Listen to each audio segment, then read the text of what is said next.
being here. I hope you enjoyed the food truck.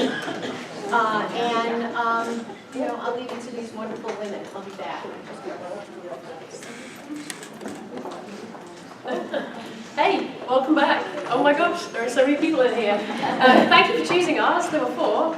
So hopefully this is going to be useful. You know, everyone has a different expertise coming into the classroom, so we're going to have a couple of discussions today to share our experiences, both of student mindset, of our student body, and we have a couple of new faculty in here too, so that's going to help us all to discuss.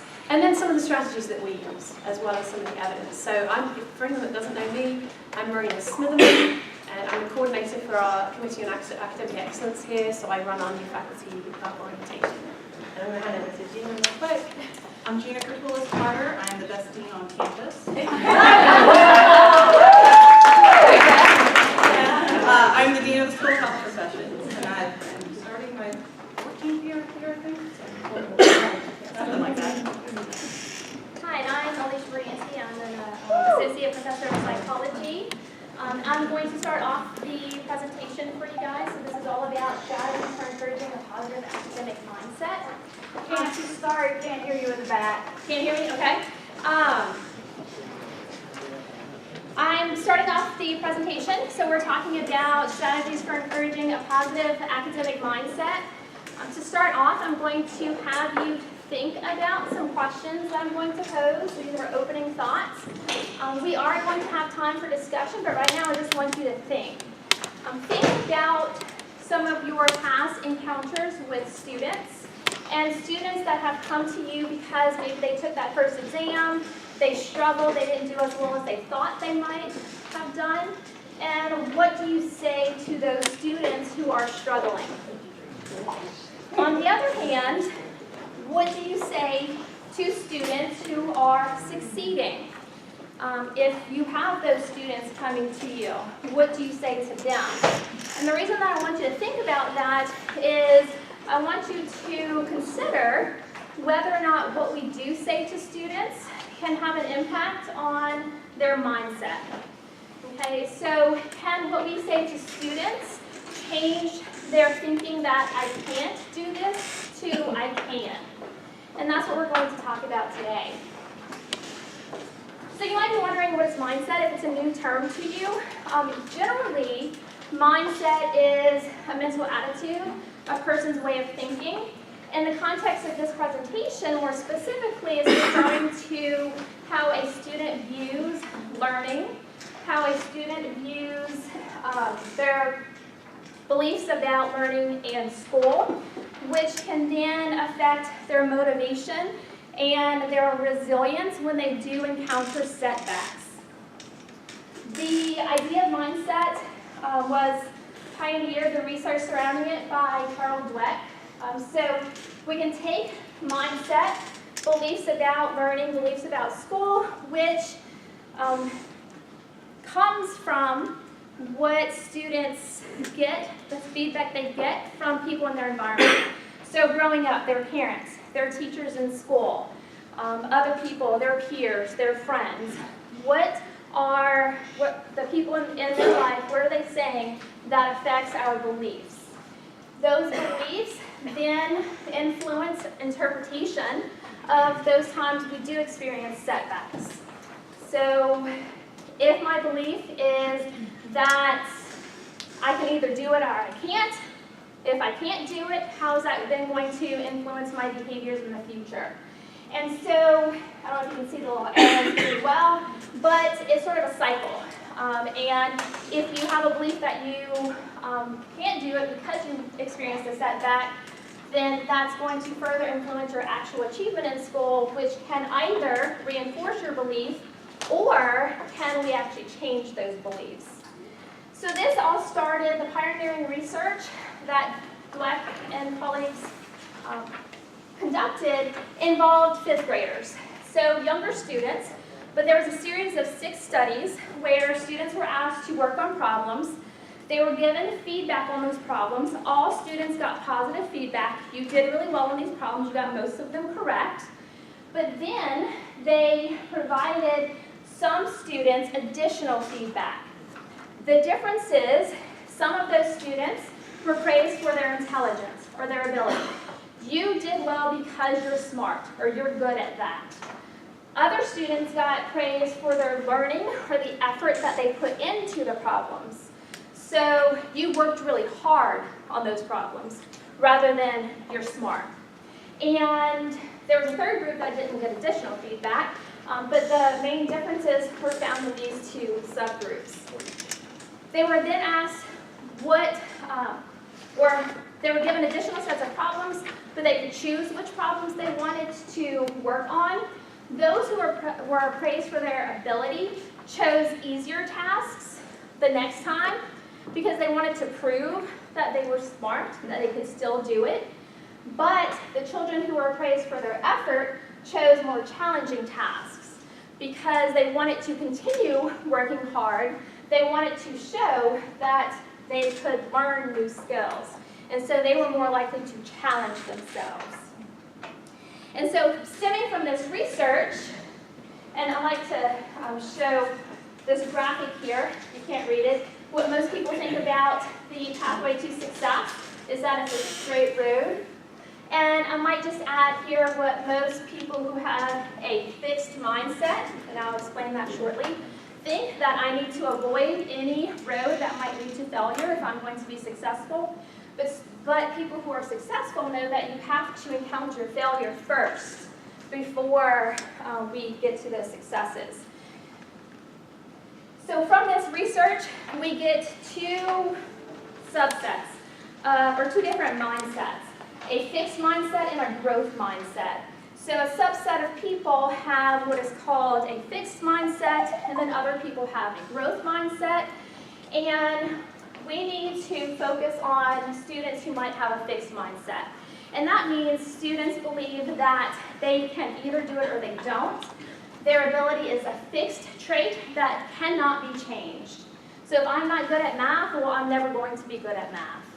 Versus a growth mindset, ability is malleable. It can be changed if I work at it. And depending on the mindset, students interpret their effort differently.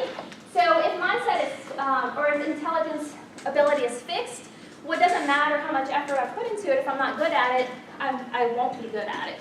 And so I might as well not even try. Versus growth mindset, I can do it if I try hard enough. Effort is good because effort is how you get better. So these two beliefs can then affect motivation in school. But what I want to focus on is how students respond to academic setbacks. So when they do encounter failure. The meaning of failure for those with a fixed mindset is the end of the story. I'm going to give up. It doesn't matter anymore. Versus failure is the beginning. I just need to try again. And so it's how we interpret that failure that determines how resilient we'll be in the face of setbacks. And so we're going to take an example of a setback. This is a student who receives a poor grade on an exam. How do I interpret that setback? A fixed mindset, the student believes intelligence is fixed, thinking this thoughts that might be going through their head. I failed at this, that must mean I'm not smart. I'm not even going to bother trying anymore. You can imagine where that thought process is going to lead versus those, I haven't mastered it yet, I just need to try something different. And so that thought process leads to different behavioral responses.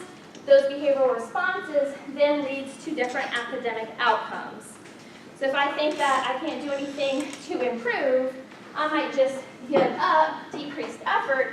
I then perform poorly again, which then reinforces my belief that I'm not good at it, right? And so negative outcomes reinforce the fixed mindset. Positive outcomes, on the other hand, can reinforce a growth mindset, that I can become better.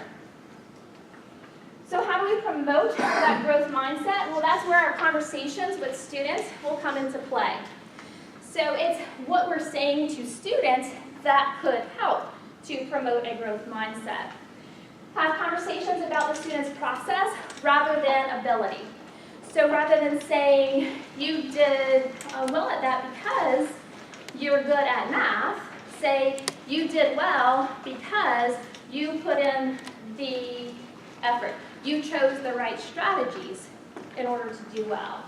So students have fears. We all have fears. And I included this graphic here because I liked the two definitions or interpretations of what fear might mean. And so fear, forget everything and run, that would match a fixed mindset. Fear, face everything and rise, would match a growth mindset. And so we want to get students to think that failure, students have that fear of failure, but if I do fail, well, I need to do something and try again and rise above that failure. There are lots of examples of people in the past who have failed and tried again and eventually were successful. So the quote, Thomas Edison, I haven't failed, I just found 10,000 ways that won't work. And so we need to focus on the strategies that students are using and not just the effort. I keep saying effort, but we do need to focus on the strategies that students are using. So if we're going to encounter students and we're going to praise them for their work, the context of promoting a growth mindset is changing how we praise students. If we're praising them on their ability and turning that into praising them on their process. So these examples might fit more with younger students, but we can change some of this, modify some of this feedback to fit more with college students. But instead of saying you got it, I told you you were smart, which focuses on intelligence, we might say something, I like the way you tried all of those strategies until you figured out the correct solution. So that's praising the process that the student took rather than just, you're smart, that's why you did it. Now, we also want to consider the students who are struggling. And so if we encounter those students and they have the belief that I'm just not good at math or whatever the subject is, instead of saying, or we can encourage them by saying, you know, let's take a look at what you don't understand yet. Or what strategies you used last time that didn't work and what you can use moving forward. And so we want our students, if they have a more fixed mindset, that your potential was determined at birth, and so I can't do anything to change it. If we encounter those students, we want to try to get them to go from there to the growth mindset. That if I work hard and I use the correct strategies, then I can be successful. And so, going back to what I had you think about at the beginning, consider those courses you have taught here. What are your experiences with mindsets of the students that you've encountered? If you can think about several different examples, do you think you more commonly encounter students that have more of a growth mindset or more of a fixed mindset? So we're going to open it up for discussion. You want to? I guess we're going to take a couple of minutes to talk to the person next to us about our experiences about students adult state, and then we'll take a couple of shares. We're running a bit behind, so if you want to take a couple of minutes to explain about your experiences. What do you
because we have a growth mindset.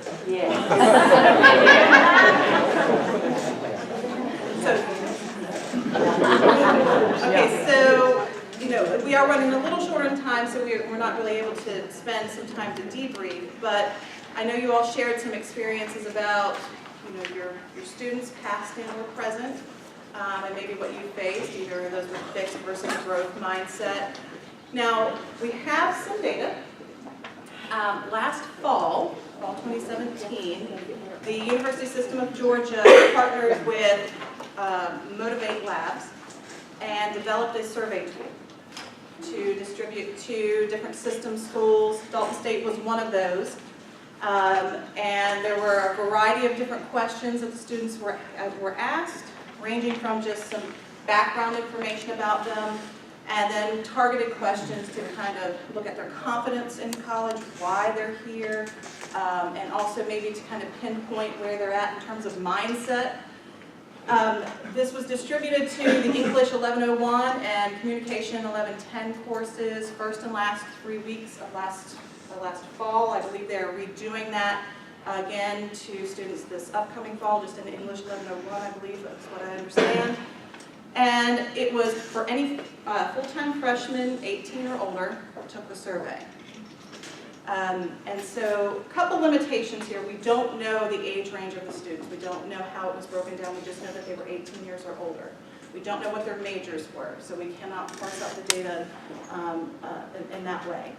But what we do know is that 87% claim to have declared a major. I'm not sure what the other 23% are doing, or if they just don't, 13%, I'm sorry, if they just don't know what they're doing, or they're not confident in their decision. So we do know that 90.1% were single, so you can take that to mean that they're mostly 18, or you have no idea. Okay, or they're just smart enough to be single. Okay. All right. So one of the questions that they were asked was the highest level of education achieved by their parents. We don't know, again, because they weren't tracked in how that is associated with all their other answers. We can infer a lot of things, but that may or may not have meaning. But I think it is interesting to see that about a third of our students that answered the survey, their mother and or their father did not graduate from high school, okay, of something not equivalent to a high school degree, okay. And that roughly 25% of their fathers, 18% of the mothers do have a high school degree, and that's it. 47% of the moms, 33% of the fathers have some sort of higher education, whether that's just some exposure to higher education or they've gone all the way up through an advanced degree. So kind of give you a little bit of an idea of where the students are. That may or may not have a role in what their mindset is. We can't infer that. Now, as a personal note, my dad never graduated from high school, but he is the one who has encouraged me, or had encouraged me, to get to where I am today. So you can't infer that what the parent's education is in terms of what the motivation is for the child. So if we look at what they select, how they decided what they were going to major in. So if you're a parent, apparently what you recommend to your child doesn't really have much meaning to them, okay? If you are a school counselor, it doesn't really have that much meaning. They are apparently, again, this is self-reporting, they're saying they pick something based on their interest and also that what the salary potential is. And this was a select all, so they selected, it wasn't just one or the other. So those two were the two things that were the main factors in them deciding what they majored in. Now, why are they here in college? What motivated them to come to college, not necessarily Dalton State, but to college in general? This is actually a select list of questions. It was a larger list of questions for them to answer. We chose the ones that kind of fell on one end of the spectrum versus the other end of the spectrum. And in terms of motivation, so what they were asked was to rate it 1 through 7, 1 being that was not important at all to them in deciding to go to college, 7 being that was very important in their decision to attend college. And so, as you can see, making new friends, making a contribution to society, giving back to the community, exploring new interests were not as influential in their decision to go to college as making their family proud, being able to get a job later on, supporting their future career, supporting themselves and their families financially, gaining skills to get a job. Okay, kind of going back to that, how they decided a major, it's what they're interested in. And clearly, you know, they're not necessarily here for new interests. They're here to get the job and support their future. Okay, so how do they feel in terms of their confidence and what they can do? So again, they read a series of questions. This is the complete list of questions on the About Me section, and rated them either that question is not at all like them through very much like them. Okay, and as we can see, the students overall feel that they are hard workers and overall feel like they can finish what they begin. I don't know if we all feel that same way, but this is what they are feeling. Okay? And overall, they seem to think that they don't get distracted very easily or as easily, and they don't necessarily get discouraged so easily. So.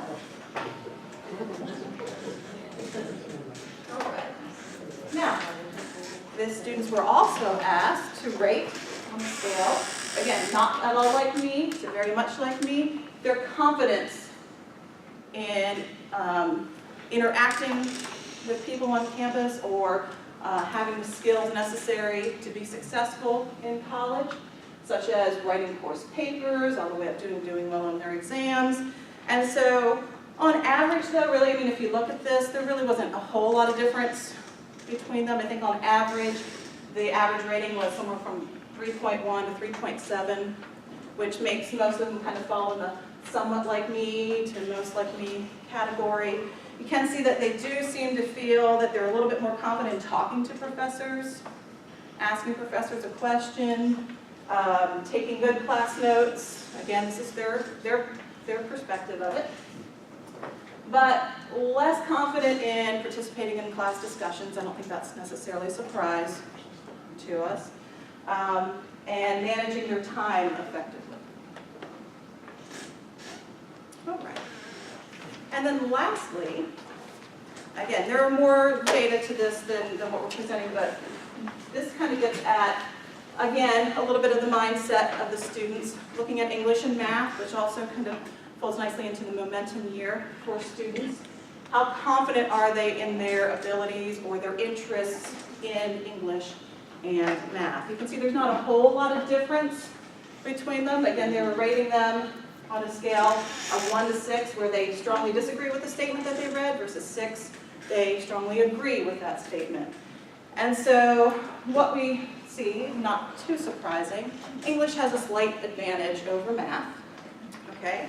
And what we are seeing is that overall, I think English is interesting, math, English are interesting, they're important to them, they will help them with their future career. That kind of relates back to that whole, they're here to college, they selected the major based on what their interest and what is going to help them get a job. They really are here at college to support whatever their future is. Okay? So they are seeing overall that English and math are helpful for that, so we want them to have that thought. The last couple kind of fold in with the mindset, feeling that they think they can be successful in English and math. We want them to think that they can be successful. And that they do think that they can actually change their abilities in English and math. So again, kind of in summary, we have our students here as to get a job in their interest. But they do overall feel that they can do well in English and math. Cool. So I get the fun bit. I gave Gina the data. She did an amazing job with it. So I think that we weren't sure quite how many people we'd have today, and this is an amazing audience, and there's quite a brain trust in here, honestly. I think we've all encountered this. There's a great set of work by a psychologist, David Yeager out of UT Austin, that shows that our students, if they come to us with a fixed mindset, having had potentially over the course of their career, because of the nature of the institution that we are, many negative reinforcing messages, that the very first hurdle they come to, and it might be the first assignment in your class, it might be the first failed test, that can be that message that tells them, you were right, you don't belong here, right? And so in a sense, we are fighting a losing battle right from the beginning with some of our students. Right? And I think the data doesn't really necessarily tell us, and we were talking about this yesterday, that it doesn't actually tell us who, if we could target that group, but maybe in a future session we can do that. And so I think there are a large number of strategies in here, and we, unfortunately, as a result of starting late, won't get time to share a lot of those. But there's definitely a brain trust in here. You've dealt with this, you're used to dealing with it. And so if you have a strategy that you feel is particularly useful for this with our students, we'd love to hear about it. I think this might be something we can publish in the journal and share on campus. But because I'm a geek about the teaching and learning literature, and I really am, I thought I'd share with you a few of the things that the evidence tells us really helps for large numbers of students.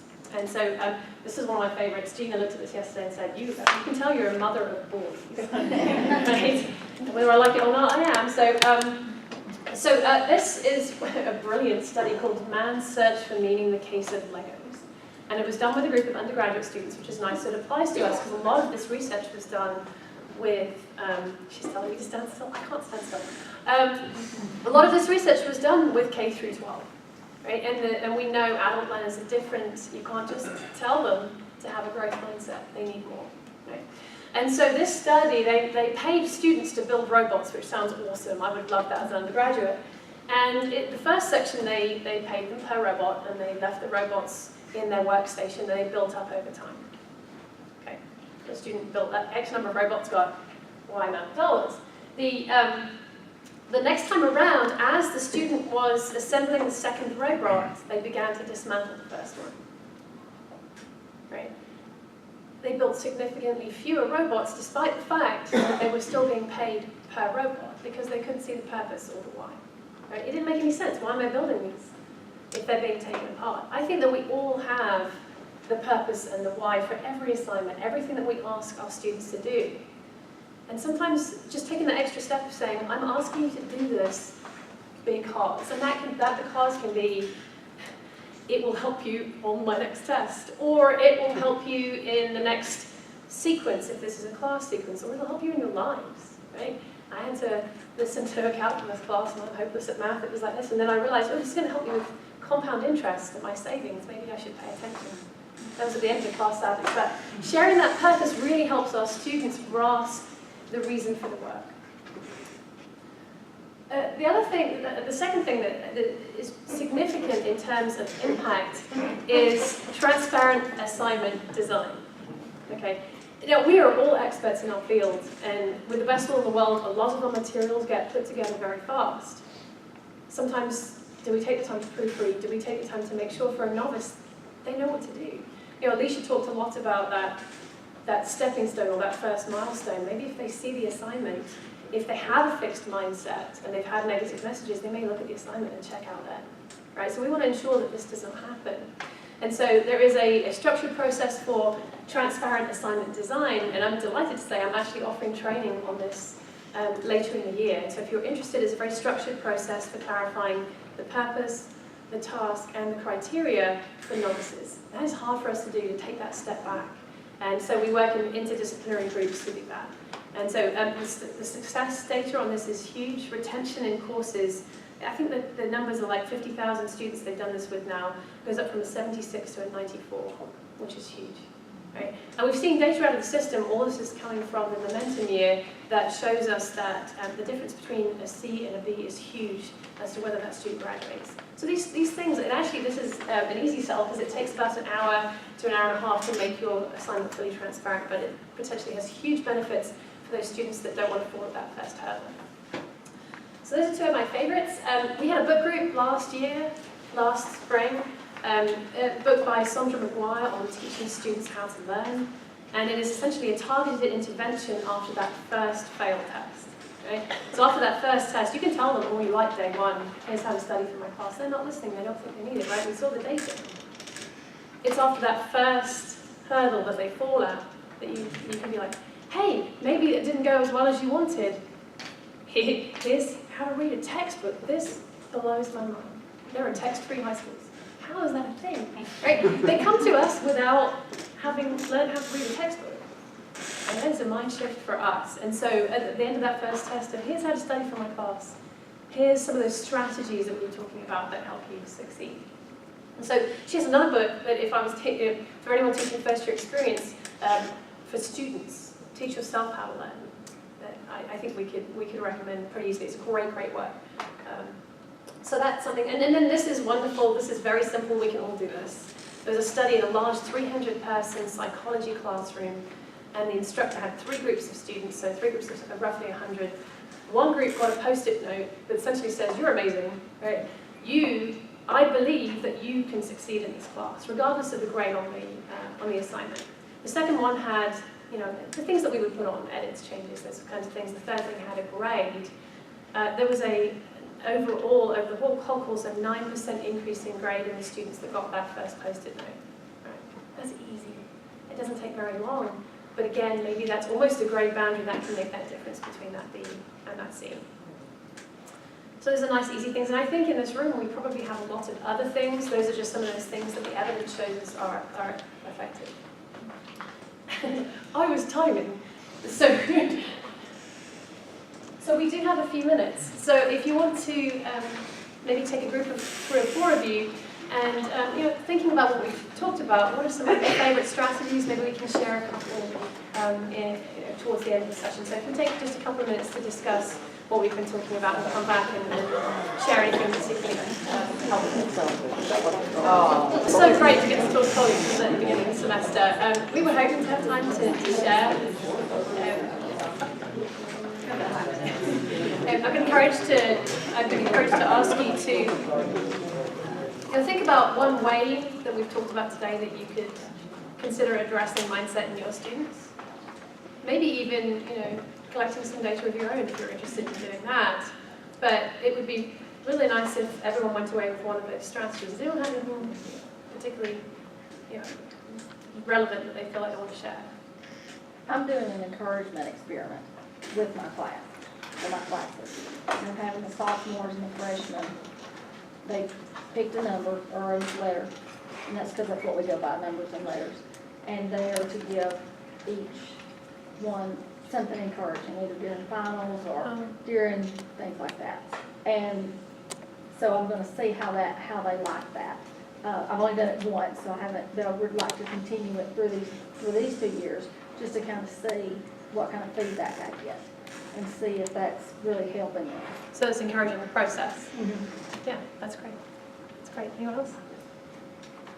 Yeah, Chris. Starting last fall, I tried something new, a standards-based approach to grading in the upper division chemistry class, and it made a huge difference for the 16 students that I had, because there's no child left behind. They're all concerned about points, and so I don't assign points anymore. Instead of having like a 3-hour test of 4 questions, each question is individual, and they come at different times when they're ready to know what the question's going to be about, and I go over it immediately with them one-on-one. So, and they like the test anxiety, it pulls them away from that, and I'm able to get deeper into their understanding, and if they don't do acceptance, so it's either exceeds expectations, meet expectations, or, well, you can try this again. Yeah, I think that's fabulous for our students. I've heard students, there's a professor that does this in English, I've heard students talking about that, and they said, if you don't get an A in that class, then you don't care, because you can continue to revise and resubmit your essays. So but then again, how do you encourage those with a fixed mindset to undertake that process? So that's what we're talking about today. So if you don't mind, you've all given us an email address. If you'd be happy for an email saying, hey, if you had something you'd like to share, we'll compile it together and actually maybe. Yeah, I'm going to jump in here. The academic mindset portion of the momentum year is one of the most critical parts that the system office is asking us to respond to. That's why they have brought in Motivate Lab, which I don't know how motivating they were, but the reality of it is that we can do whatever we want as well. And so some of the ideas that are in this room already are wonderful, and we will need that information to provide them with the strategies that we are using. As you know, we're not Georgia Tech, we're not UGA, and so as a state institution, they look upon us a little bit differently. And one of the things I'm trying to get them to understand is that we often don't fit into the same mold. So to be trying to make decisions about what we're doing and how successful we are, because our graduation and retention rate is very challenging, and that's because of the students that we have here, coupled with the way that the system looks at graduation and retention. So I would encourage anybody, and I think Marina will send out the email, maybe we can get a group going, if there's little pieces of research that each of you can do that we can pool together and show some other interactions, I think it would be really good. This is a survey we inherited, okay? We did not develop the survey. It came out of Motivate Lab, probably has a lot of glitches in it. It was an attempt to try to get some overarching kinds of information. I'm not sure it did its job, but I'm willing to say that it's at least a first step. So you guys do amazing things because I get the reports on a regular basis. Continue to do that, but begin to think about some of these transparency issues and getting the students to understand if they fail a test, they haven't failed their lives. Okay? And thank you everybody for being here. This one was fun. Yeah. If you're interested in transparent design sessions, would you, if you would, put your email address up here on the CLI sheet of paper. If you did not sign in, the sign-in sheet is